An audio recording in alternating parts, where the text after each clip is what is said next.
Hello my spooky friends, it is Stacy and welcome to Special Effects Makeup on a Budget, and today I'm doing Pennywise. Now there are two adaptations from this makeup from the Tim Curry or the Bill Skarsgård makeup. This is leaning toward the Bill Skarsgård because I wanted to use silicone to build up the blood effect and the smile that goes up onto the face.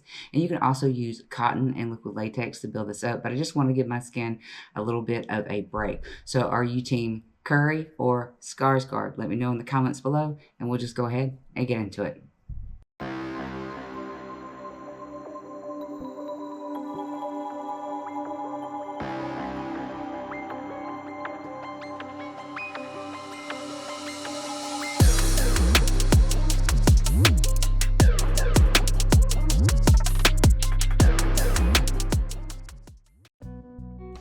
To begin, these are the items I used to create my collar. For this look, everything I got from the Dollar Tree. Depending on the seasons, you can find different colors, but I tend to stick to whites and reds because I can change those with using other things like paint. So the fabric glue I picked up at Walmart, and the string, the elastic string, also come from Walmart. And the reason why I'm doing a fabric glue is because it will stay pliable once it's applied and feel more comfortable on your skin. Now I measured the circumference of my neck and I'm just cutting that because I am going to use that to stretch it to make it tight. And I go in and I cut my fabric in the same length as the neck, overlapping just a little bit so I don't cut in to the other layer up underneath it. I like to have more material than what I need, and just in case things don't fit properly. Now taking each layer of fabric, I am folding that over and I'm using some masking tape to keep that onto the surface as I continue to create this collar. With a little bit of glue at the strip above, I go in and I put that into place. Using my finger to dab it, that's not necessary, just making sure that it actually touches. It takes about 4 hours for this fabric glue to dry, but I can manipulate it before it does. It starts to get tacky and stick. It's not fully cured, but you can still move it around a little bit. I do this for every layer, leaving a little bit at the top so the fold gets shorter every time, as you see on this last layer, and that's just so I can actually glue it to the material up underneath it. Now with the piping, I do the same thing, put a little bit of glue in place and use a masking tape to make sure that it stays so that it can cure.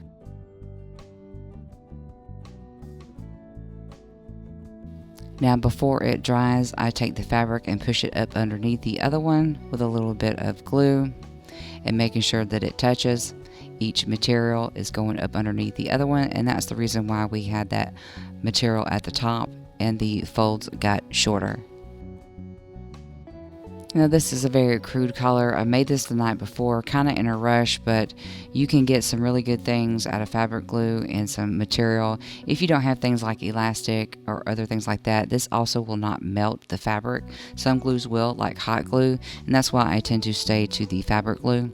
And on the back, I put another layer, and then I add the string, and I'm going to go ahead and pull it a little bit so it has some at the edge on each side. This is so if I need to tighten it, I'll have a way to actually make a bow, or I can insert other things like pins and safety pins. So just have a little bit of layer on the back side, on each end, a little bit available.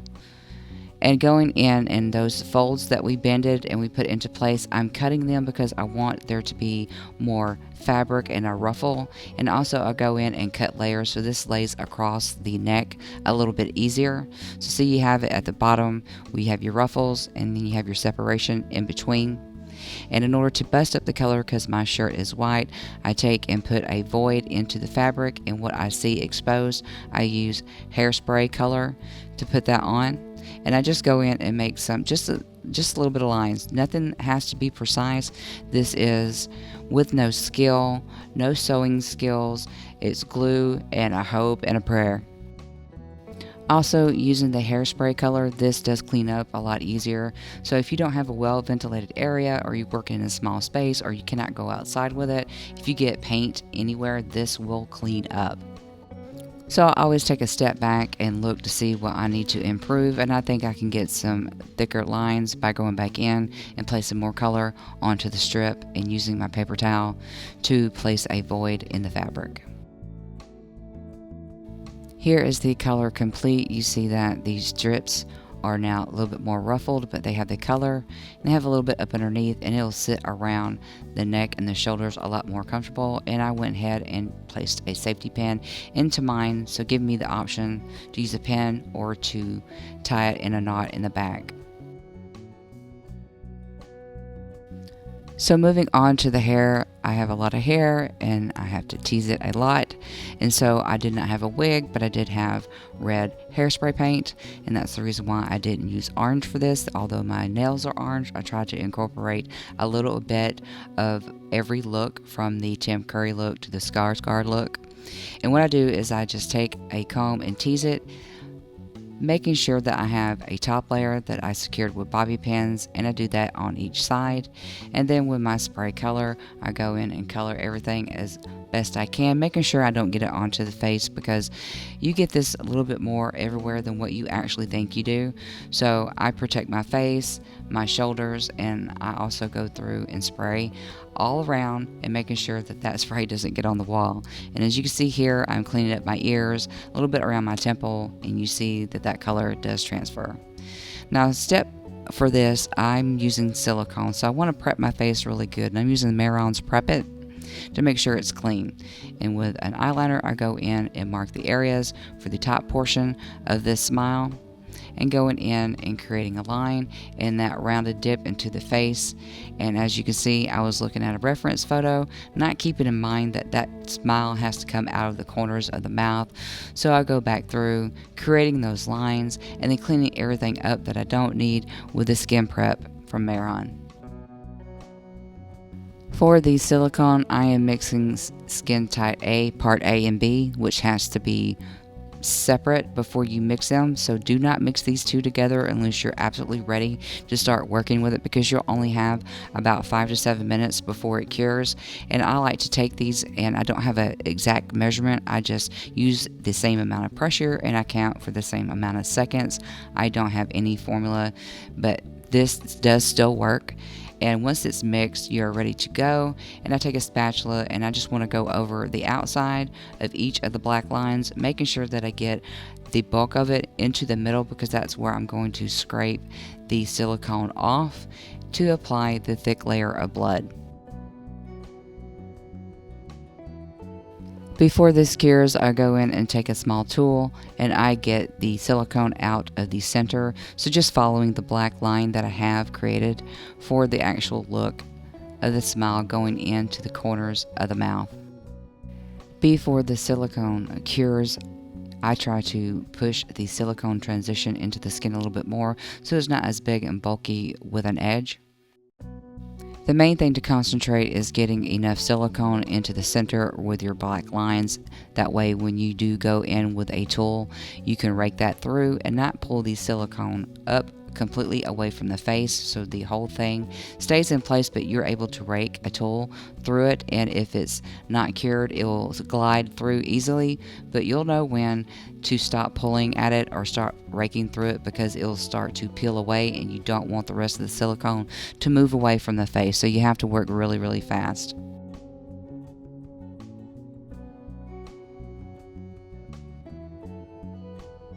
For my foundation today, I'm using white. This is the IndieBeat Cosmetics foundation. They make colored foundations that sit very comfortably on the skin. I'm just going in with an angle brush and getting everything painted, making sure that I go over the eyebrows, into the neck, and don't forget those ears. And if you're looking for this product, I highly recommend it. I do have a review over all the colors. They make a 10-pack that if you buy in bulk, you save some money. So I have that linked in the description below, along with where you can find these for purchase. Now that the white is showing up and you can see with that silicone transition from the silicone to the skin, I want that to match and be a little bit thinner, so it matches both sides. And I go in with some scissors and trim it off, and then add my foundation to fill in the voids. This is going to look like rough skin, as if a knife was pulled through it and the skin had drag. That's why you can use cotton and liquid latex to get the same effect. I'm taking some black eyeshadow and I'm buffing that all over the lid, the inner corner, the crease, and up into the transition shade around the brow bone. I build up my color slowly because I can always add to and not take away. I take some eyeliner and I go up underneath into the waterline, and to smoke that out, I'm using a thin brush and dragging that with a black eyeshadow out toward the outer and to the inner corner. I then tidy up the line at the top because I did want it to be bold, and now that I have that line, it's time to buff that out with a little bit of red from the same palette. This is the Creature Cosmetics Bella Lugosi times Vampire palette. It's got some wonderful reds in it. I just want to buff that line out a little bit so it's not as stark, but it also brings that red into the look as well. I then add a little bit of eyeshadow up under the black to make everything cohesive. And then I take some cream paint that you get from Walmart to color in my eyebrows because I wanted all the red to come in, but I'm using a product that I've had that I needed to use, and these are the ones that Walmart has stocked in cream paints for the last few years, so you will find them for about $2.97 for a small tube. Now going in with my Illustrator SFX palette, this is to make sure that I get a bright color of red that stays, because I'm going to put the coagulated darker blood on top of it. This is alcohol based paint, so it will not move if it gets wet. So I'm just going in that void that we created into the silicone and getting that placed in before I start adding other paints.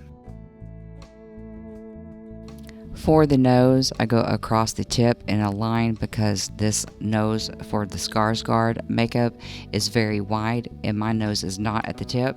So I'm making sure to put a line across the nose and then going over every nostril, and then also painting it a little bit past the nostril and around so it looks bulky on each edge, but also making sure I get things as opaque as possible.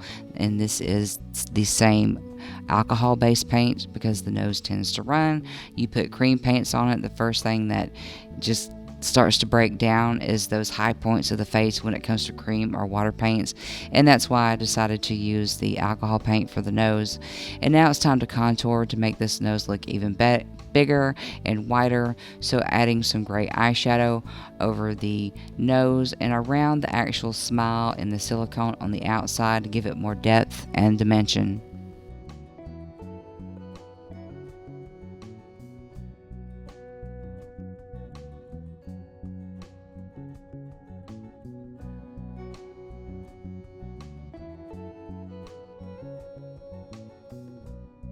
With the same gray eyeshadow, I go in and contour around the laugh line, so the natural indentions in my face, the natural wrinkles in my forehead, and just bringing some more pop to it so it doesn't look stark white. And it looks a little bit angry once you furrow your brows and you find some lines, making them darker in the center and buffing those out toward the edge. I do the same thing to contour my lips. Pennywise has big lips at the top with high Cupid's bow and also a very long elongated bottom lip. So I'm putting that into place before I get my lipstick out because I want to make sure that I'm going to paint in the areas just once. I don't want to overlap this over drawing of the lips because it's already a big lip anyway. So I make sure I get the Cupid's bow into place using a thin flat brush, and then going in at the bottom and over exaggerating that bottom lip. Overlining everything is going to give you that big, huge Pennywise lip look. This is totally the Skarsgård version, or if you wanted to, you can go with the natural painted lips, which is what Tim Curry wore in the first movie.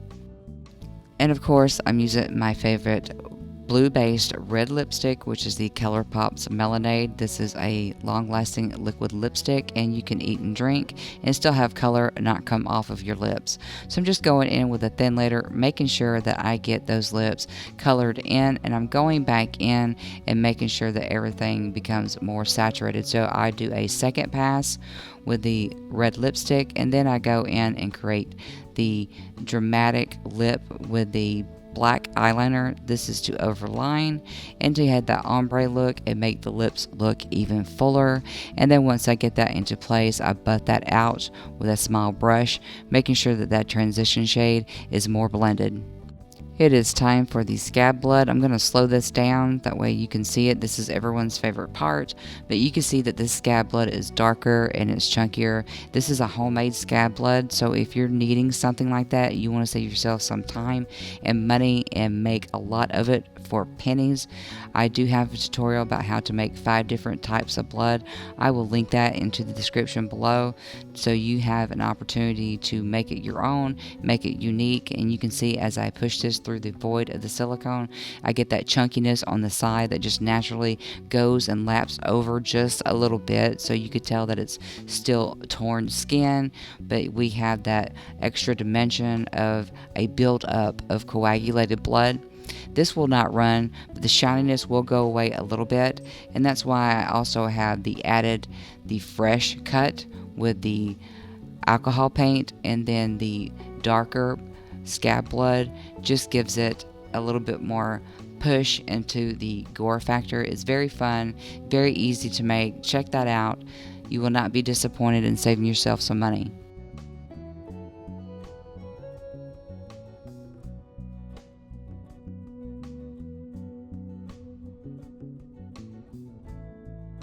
It is time to put on my collar, and I'm using the pen in the back. How about those clown earrings? I got those at the Fan Expo a few years ago. Pennywise earrings, just had to have them.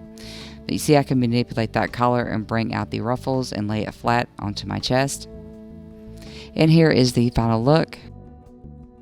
I hope you guys enjoyed hanging out with me. This was a fun one to do.